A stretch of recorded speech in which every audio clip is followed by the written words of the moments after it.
Karoline Leavitt never expected to be hit with such a wave of nostalgia. She had driven past her old high school countless times, but stepping inside after so many years felt different. The familiar scent of industrial cleaner mixed with the musty aroma of old textbooks instantly transported her back in time. However, she wasn't here for a sentimental journey. Tonight was a special event, an alumni fundraiser meant to raise money for new technology, updated facilities, and other school priorities. Yet all of that faded the moment she saw him. At the far end of the hallway, pushing a mop bucket just as he always had, was Mr. Reynolds. Her chest tightened.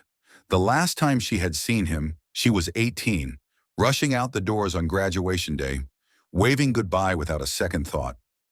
That was over 2 decades ago. And yet here he was. Same uniform, same steady movements, same quiet presence. But something was different now. His shoulders were more hunched, his steps slower and more careful. The deep lines on his face revealed the passing of time. More than anything, the fact that he was still there, still cleaning those same hallways at 80 years old, felt unsettling. At first, Karoline hoped that maybe he was just helping out, staying active in retirement. But as she observed him closely, that hope quickly faded. His once strong hands trembled slightly as he wrung out the mop, and the way he leaned against the cart for balance sent a pang through her. Why was he still doing this? A group of alumni walked past, laughing and chatting, completely unaware of him. It was easy to overlook him, just as so many people always had, but not her. She still remembered the little things, the way he hummed under his breath while working, how he handed out mints before exams, saying, "A little sugar helps the brain," and how he never complained about cleaning up after school dances, even when confetti and spilled soda covered the floors. He was part of the school, part of the memories that shaped her. And now at 80, he was still scrubbing floors. Karoline couldn't ignore it. As she walked past, her heels clicking against the polished tile, she realized the fundraiser could wait. Something far more important was happening right in front of her.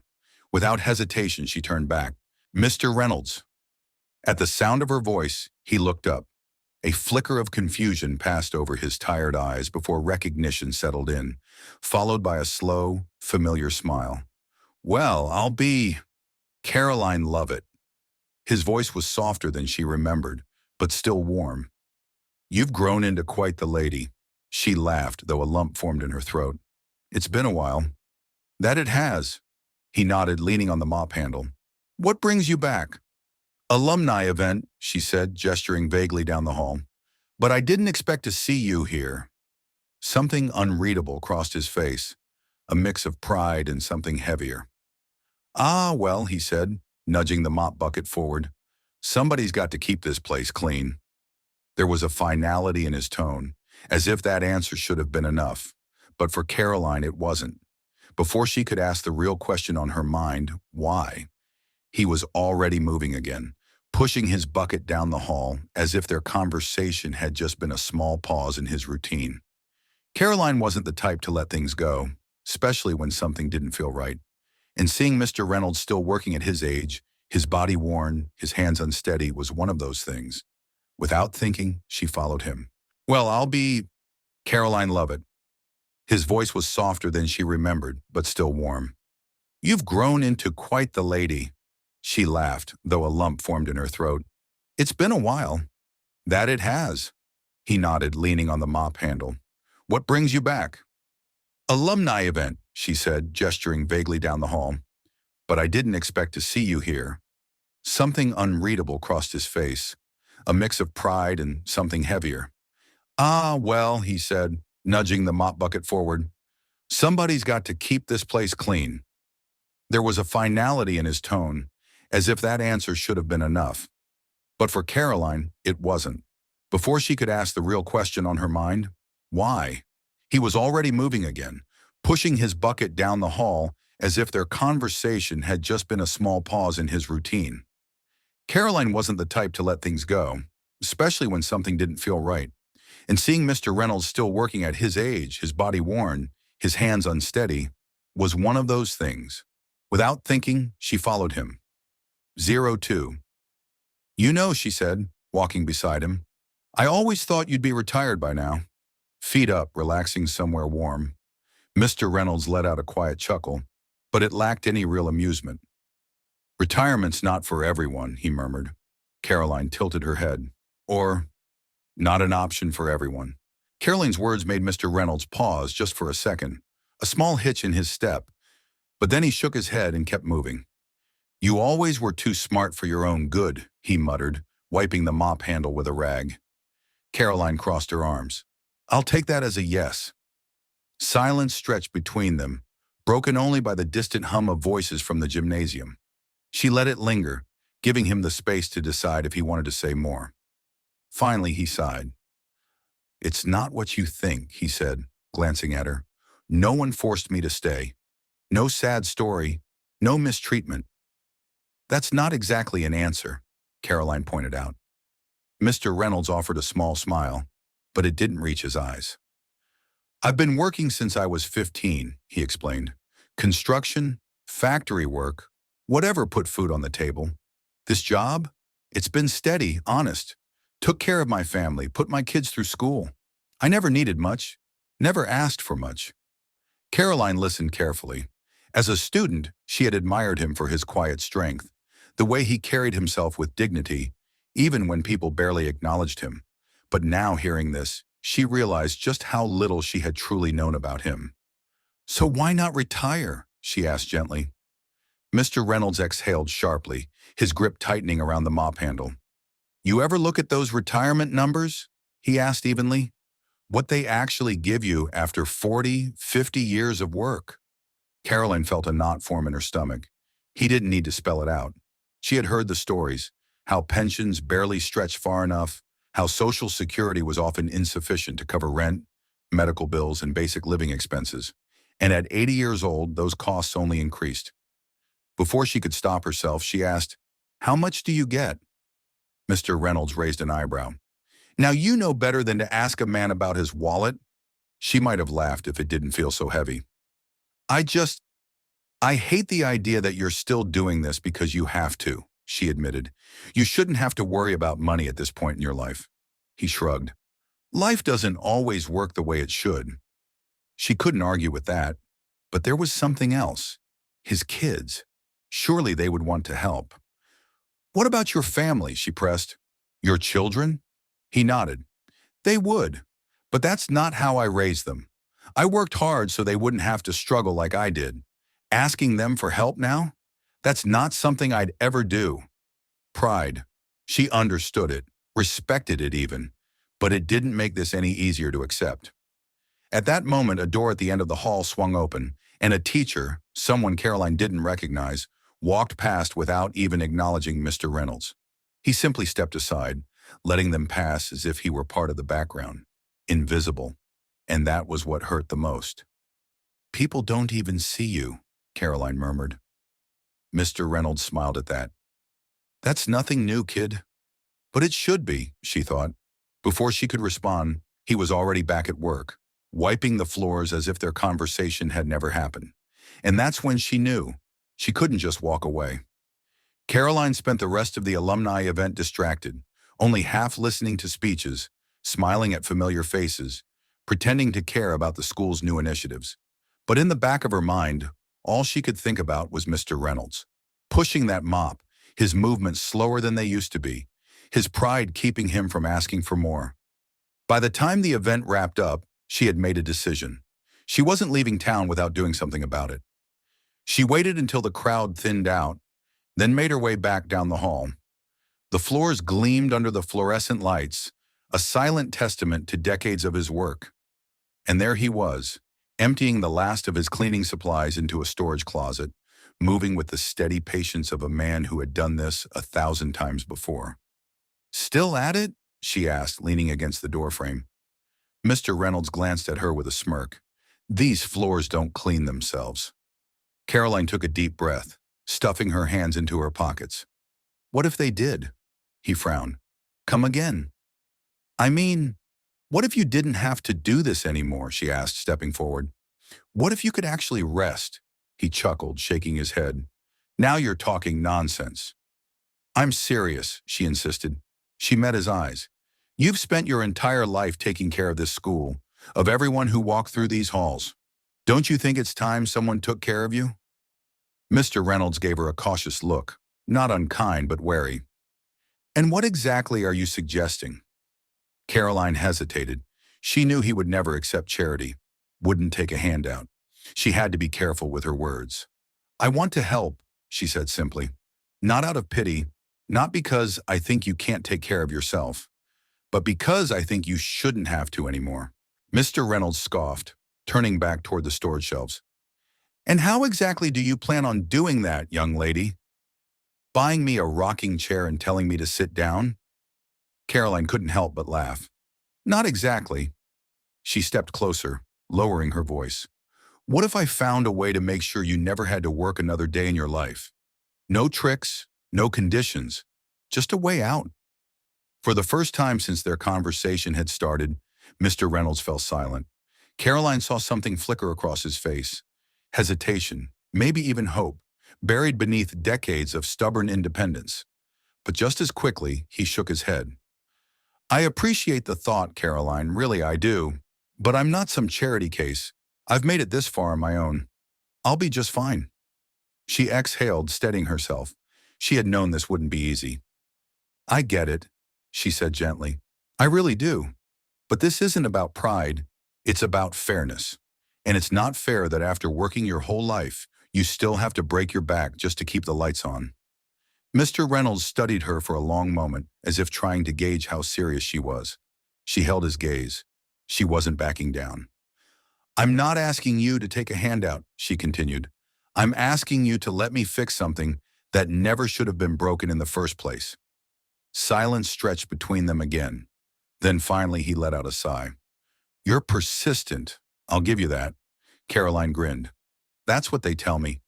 But before he could argue any further, she was already pulling out her phone, making calls, setting things in motion. Because this wasn't just a fleeting idea anymore. It was happening. Caroline didn't sleep that night. She lay awake in her hotel room, staring at the ceiling, running through every possible way to make this work. She had the connections, the resources, but more than anything, the determination. Mr. Reynolds wasn't just some distant stranger. He was the man who had handed her a mint before her first big exam, the one who cleaned up after careless students without complaint, the one who had shown up every single day for decades without asking for recognition. And now she was going to make sure he finally got what he deserved. By morning, she had a plan. Her first call was to an old classmate, Brian, now a financial consultant. He picked up on the third ring. Karoline Leavitt, he said, sounding amused. Haven't heard from you in years. What's up? I need your help, she said, skipping the small talk. And before you say no, just hear me out.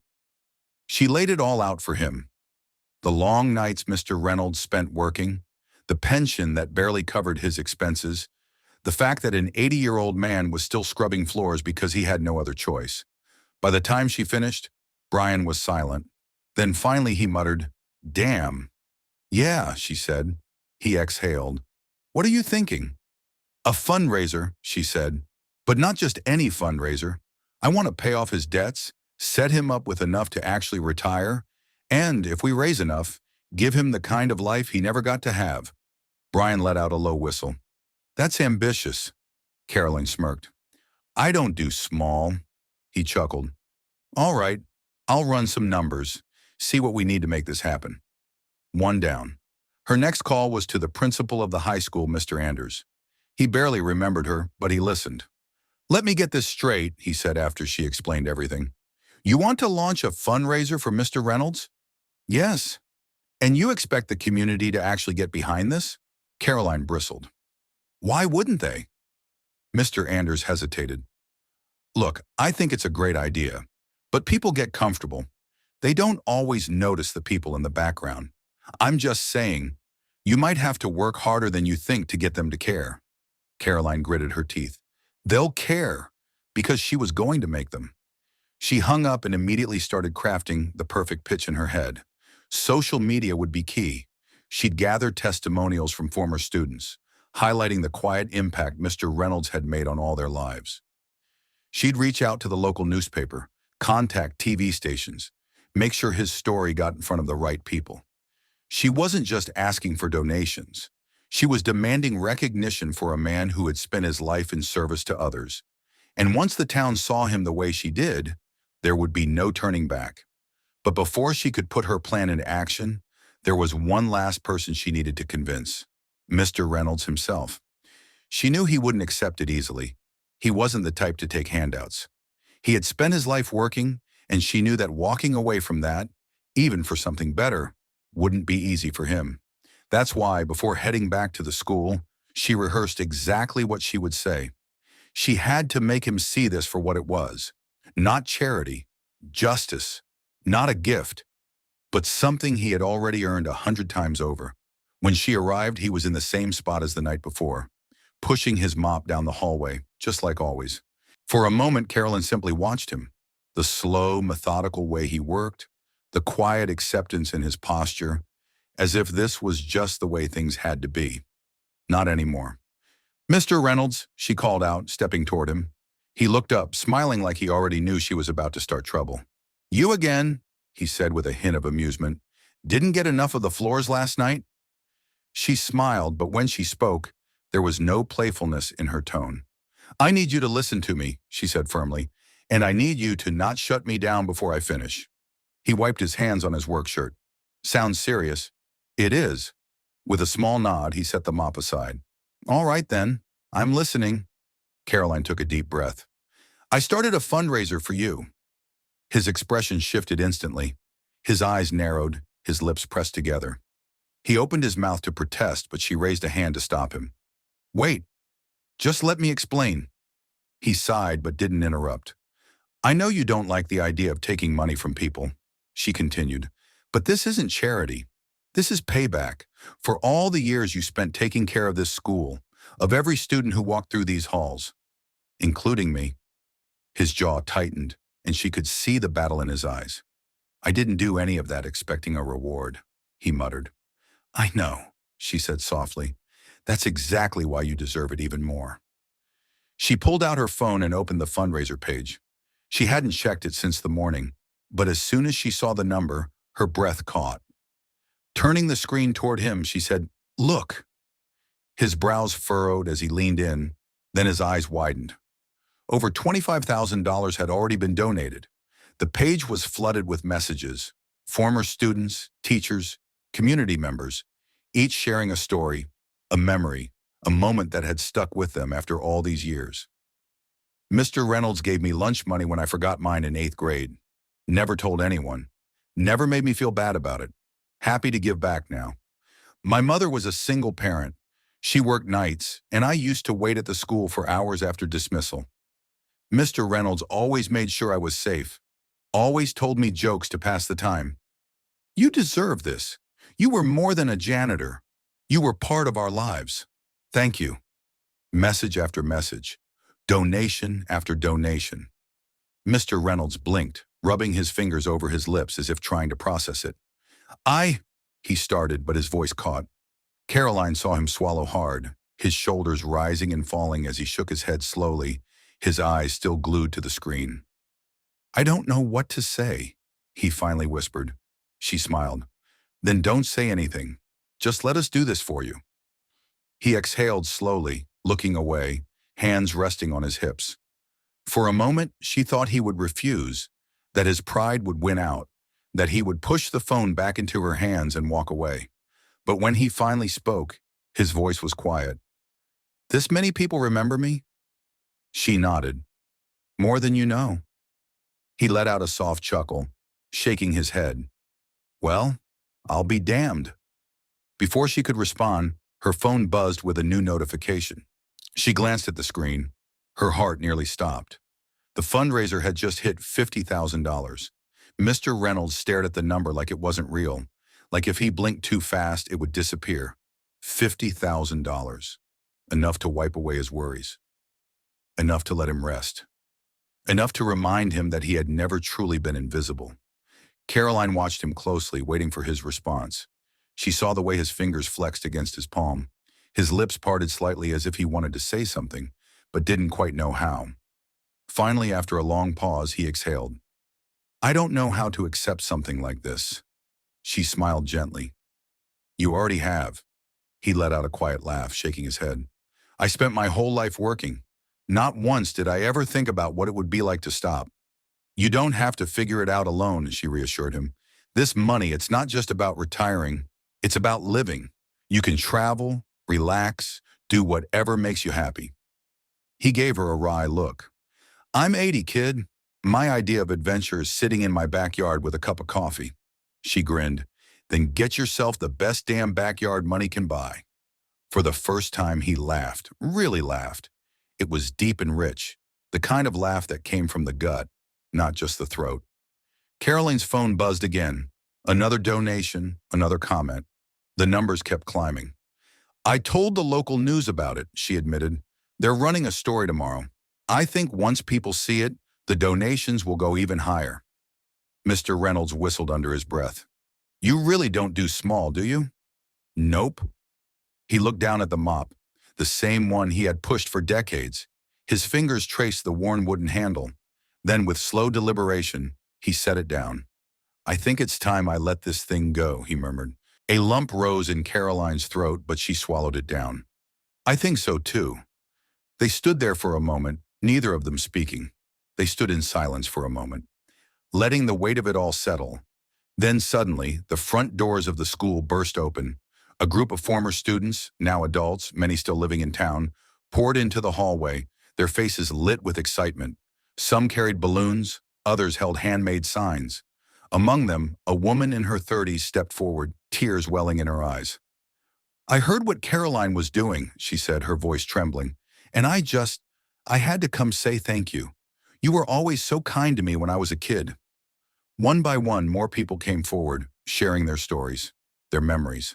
The janitor who once let a shivering student borrow his jacket on a freezing winter morning. The man who quietly fixed a broken lunch tray so a kid wouldn't get in trouble. The steady presence in the hallways. The one person who always seemed to notice when a student was struggling. Mr. Reynolds listened, nodding slowly, his eyes misting over. He wiped at his face with the back of his hand, his voice unsteady. I had no idea y'all remembered all that. A man in the crowd chuckled. How could we forget? Meanwhile, the fundraiser kept climbing.